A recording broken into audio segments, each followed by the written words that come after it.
Okay, it's been a while since our last lesson. I've been out doing some hiking. I was fortunate enough to climb Mount St. Helens in Washington, and so very enjoyable, but it's back to ukulele lesson time. And this is the third of three lessons about soloing. And here's the sheet. And again, I'll take a picture of this and post it on the Facebook page and also on here on the YouTube channel. The last two episodes dealt with the top two patterns, the C pattern and the G pattern, and now we're going to do the E pattern, and we're going to combine them into a fun little exercise. So go back and look at those other two, but I will go ahead and break it down a little bit for you if you want. Okay, so we're going to play a solo in the key of A, and so we're going to be playing potentially three different A's. The first one is the G-shaped pattern where I bar the top three on the second fret, and then the fifth fret on the E string, the bottom string. Our notes, our root notes, are the G string second fret and the E string fifth fret. Those are A notes, and that's what names that the A chord. If we slid it up to, that's G on the second. A B, actually, my bad. It's the G string. The fourth fret is on the G string is a B, and then down on the seventh is a B. So that's how you name it, but we're going to be playing A. Then the next A we're going to be playing is the E shape. And what that is, it's 7 on the top, 6, 5, and 5. That's the E shape, but we're playing the A chord. And then the final one is A down here using the C shape, and what we have is, it looks like 11 from the top, 11, 9, 10 on the B, and 9 on the E. So that's another A chord that we're playing. And you should know those shape patterns, but we're going to go through it real quick. So when you're playing this A up here, the G shape, it is starting from the top, 2, 4, 2, 4, 2, 5, 2, 5, 2, 4, 2, 4, 2, 5, 2, 5. We've went over this, but it's a quick refresher. When you're playing the E shape, and this is our new one, okay, it's going to be 4, 7, 5, 7, my bad, 4, 7, 4, 6, 5, 7, 5, 7. That's the shape. Again, 4, 7, 4, 6, 5, 7, 5, 7. Okay. Now let's go down to the C shape, and what that is going to be is it's going to be 9, 11, 9, 11, 10, 12, 9, 12. And if you look at the picture that I showed you earlier, you'll see based on where the root note is, you find out where your root is, and then that tells you how to make the pattern. So the root's right here. Once you find the root, you can look at the pattern on the paper, and then you know how the pattern plays out in that particular section. I got my dogs barking back there, so please excuse them. They can't help themselves when there's deer around. Okay, so what this means is before we were playing, and when we would go from, say, an A to a D, we would change the pattern according to the chord. But there's a simple way of soloing where you just play the pattern based on the A chord, and you play that pattern, and even though the band is changing chords, you can use those patterns, the A chord patterns, to play over it. So simply, if you know those three patterns and you learn them, That's the one for the G, and then for the E.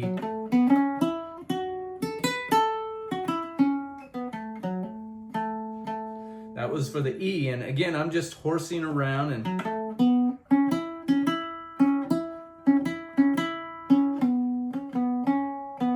don't know what I'm gonna do next.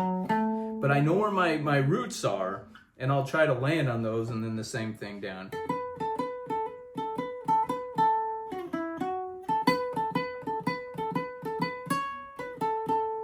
I'm just hitting the notes that are in those patterns.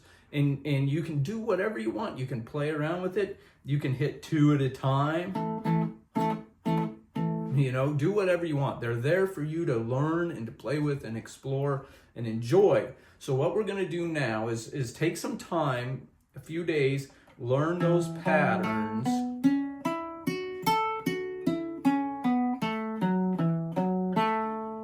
And where your roots are.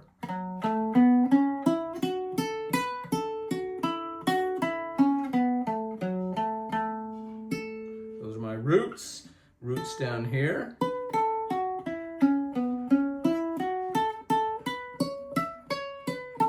Those are the 3 patterns. We went over it, but take some time, kind of get them in your head. You should know the first 2 shapes already. The E shape's a new one.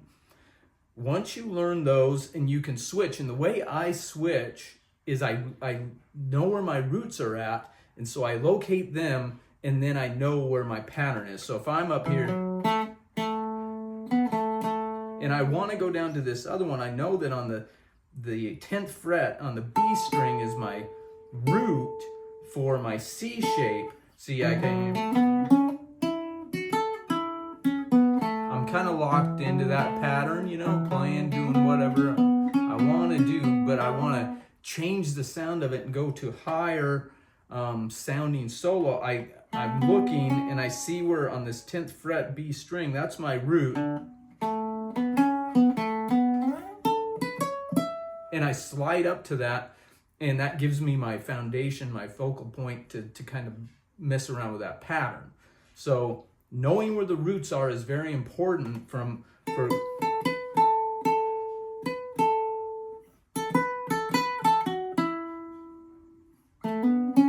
So I just kind of found my root, and I went from pattern to pattern. So that's how you interconnect these patterns and start to move freely up and down the neck as you're playing a solo.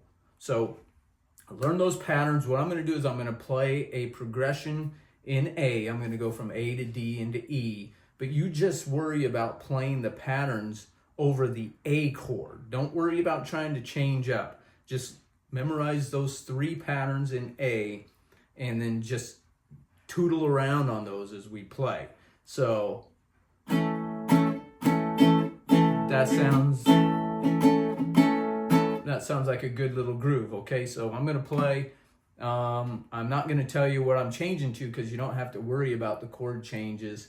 Just whenever I do change chords, it'll change maybe the place where you kind of to pause, and let your solo kind of take a little break. And you'll learn as you do this what one I can and can't. It's all about exploration and having fun, freeing yourself up. And I don't really get into too much of, I do little lick lessons where I show you a lick, but I don't like to do that too much, because that's a lick that I've done, and I'd like for you to create your own. And believe me, the more you do this, you're going to come up with your own licks, and they'll be yours, your personality and everything. Okay, here it's time for some soloing. Here we go over an A progression. Have fun with it. Use your shapes. Just enjoy it. 1, 2, 3, 4.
So that was just mostly back and forth between A and D, A and D, A and D, and I threw an E in there every once in a while. Okay, let's do something a little bit slower, again in the key of A. Something like that, a little slower where you can just horse with it. Again, use those same patterns that we talked about earlier and just enjoy it. Here we go, 1, 2, 3, 4.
Okay, that was another good one. So you can go on YouTube and just say, type in backing track in the key of A, country backing track in the key of A, rock and roll backing track, blues backing track in the key of A, and find those and just turn them on, and you have, and they're all over the place, and you'll have all kinds of backing tracks to be able to just play around with these patterns. Again, let me tell you, these patterns, it's important when you're in the G shape to know where your root's at, when you're in the E shape to know where your root's at, and then when you're in the C shape to know where your root's at, because once you locate those roots, you know the pattern, you know right where to go from there. And it makes it so you have these little anchors where you can switch pretty seamlessly between the two. So learn the patterns, learn the roots of them, and of course the chords that go along with it too. So you're learning a lot of stuff here. You're learning different chords, ways to make the same chord, and you're learning patterns, and you're learning your fretboard. You're learning where these notes are on the fretboard. So there's a lot going on. So be patient with yourself and enjoy yourself, and just have fun playing these solo patterns. And you know, if you're writing a song,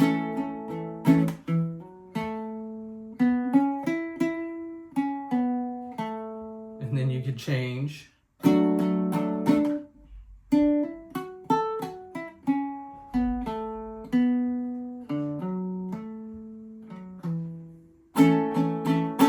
Just horse around with it.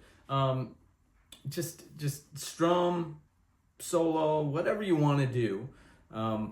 It's really kind of all over the place right now. The main point is to learn these patterns, learn these chords, and learn where the roots are. And man, you're really on your way, because to switch from G, playing in A, to playing in G is just a matter of going back, a fret.